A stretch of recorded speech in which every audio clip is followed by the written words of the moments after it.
30 anos depois do fim da Primeira Guerra Mundial, da Segunda Guerra Mundial, da segunda Grande Guerra Imperialista, melhor dito.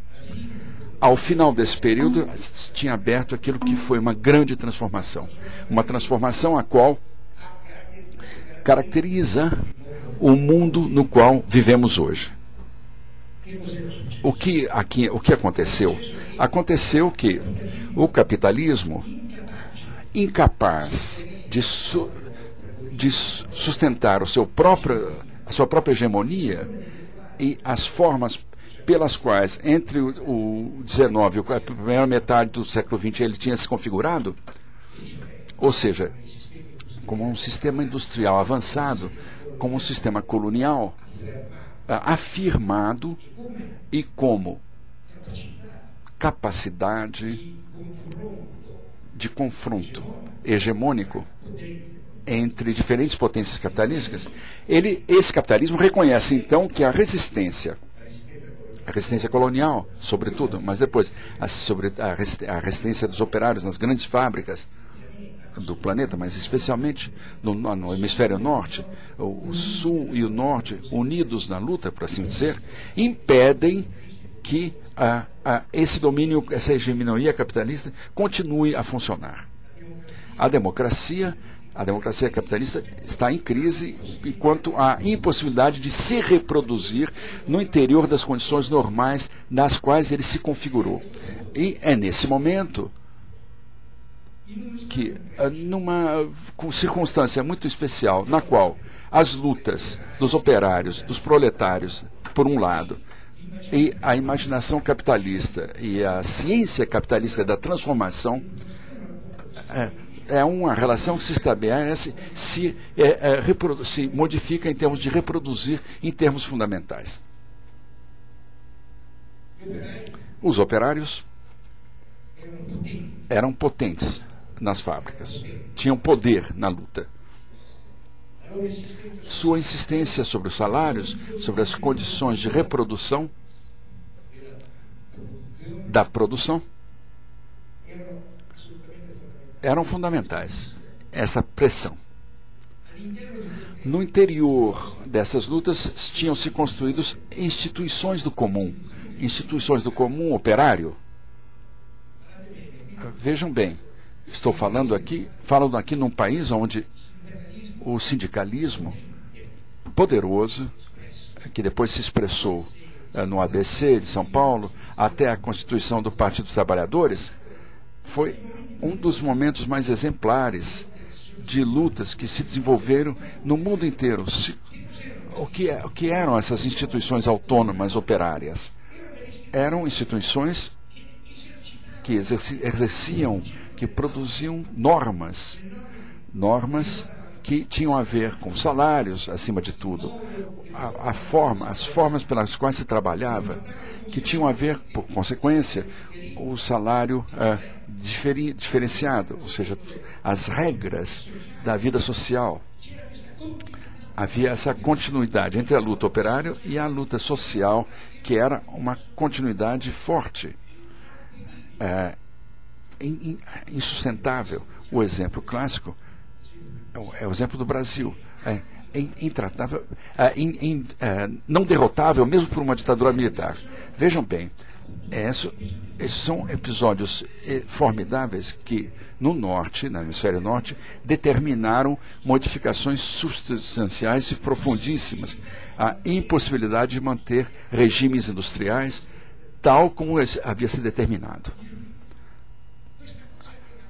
Isso era fundado na recusa do trabalho assalariado por parte de grandes camadas da classe operária. O trabalho assalariado, que era essa recusa, era a recusa do cansaço da fábrica, era o recuso da destruição da fábrica, que a fábrica anulava vidas, era a recusa daquele tempo comandado pelo capital. Essa grande revolta se desenvolveu de forma tal que, justamente, ela modificou em grande parte do mundo o que eram as condições nas quais se trabalhava. E, especialmente, determinou o deslocamento, aquilo que, do ponto de vista da ciência econômica, e também da crítica da ciência econômica, se chama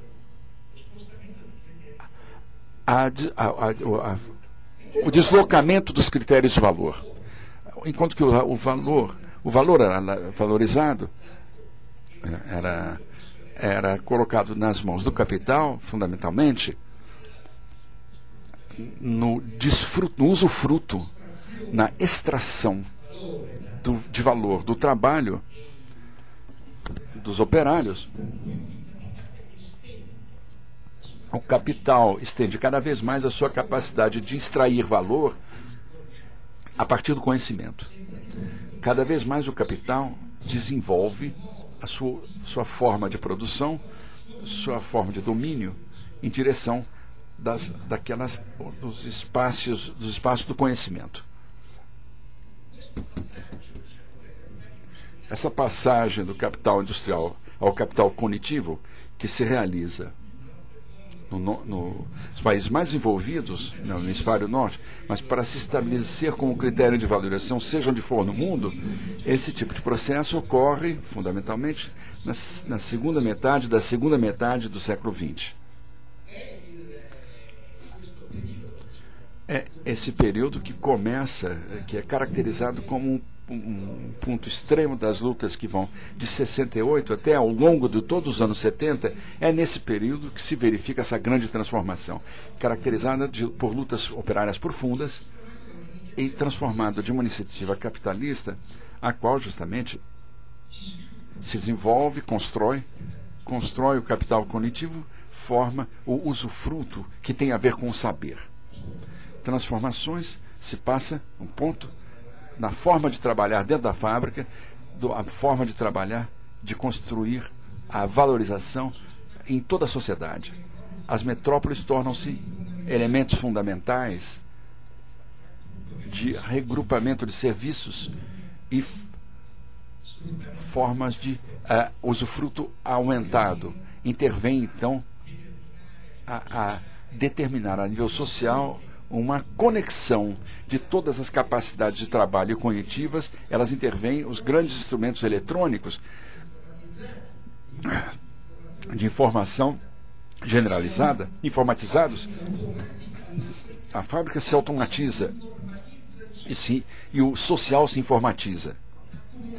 A acumulação se desenvolve, portanto, através dessa nova dimensão sobre a qual deve-se intervir mesmo de forma jogando as cartas importantes do capitalismo, a transformação do capital, da sociedade industrial em capital financeiro, se joga nesta relação, porque a riqueza doravante não nasce mais da fábrica, mas nasce das relações sociais de produção organizados.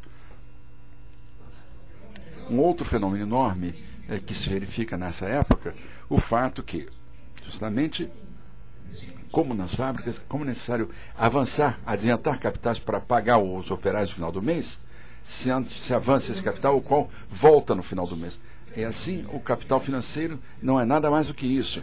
Esse grande avanço que vem não mais a nível da fábrica, mas a nível da sociedade inteira, a nível do mundo.